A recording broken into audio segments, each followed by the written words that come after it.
In today's episode, we're going deeper on a common sales system challenge. What training to provide to get your sales team to use the sales system?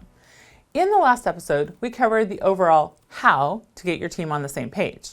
In this episode, we'll further outline specific ways to help your team learn, experiment, and share when it comes to software and apps. Now, it's a known scenario.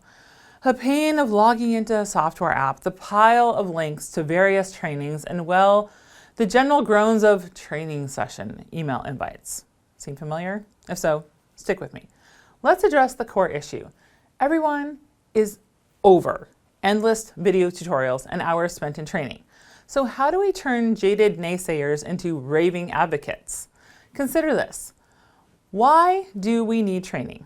It's to make sure that everyone can use the system effectively. We're not aiming for survival, we're aiming for thriving. And it starts with understanding that training is not a nice to have. It's your ticket to empowering your team and scaling your business. So let's break down this 4-step process of creating an effective training system that sticks. So 1, team learning. First, provide for a variety of learning preferences. It's not a one-size-fits-all. Each of us have our own learning style.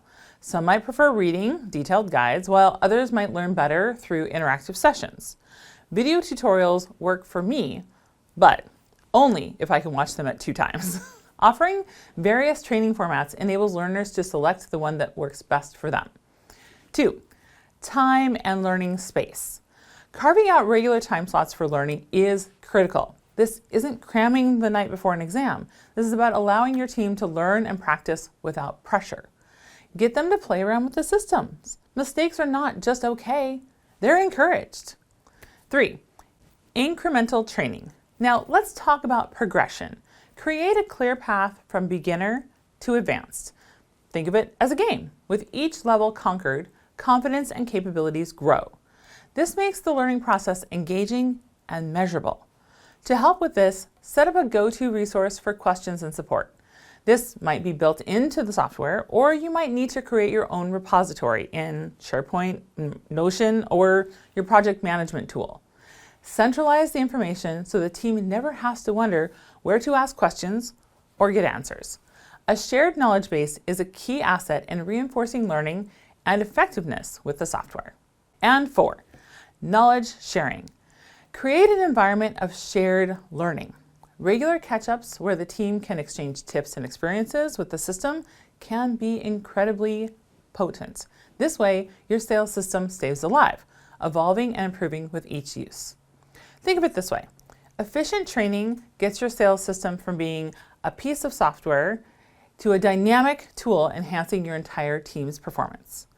With a thoughtful approach to training, it's not just about going through the motions. It's about fostering a team that's equipped, confident, and motivated to use the system day in and day out. That's the real payoff. In the next episode, we're tapping into your questions and dedicating an entire episode to sales systems FAQs. Don't miss it.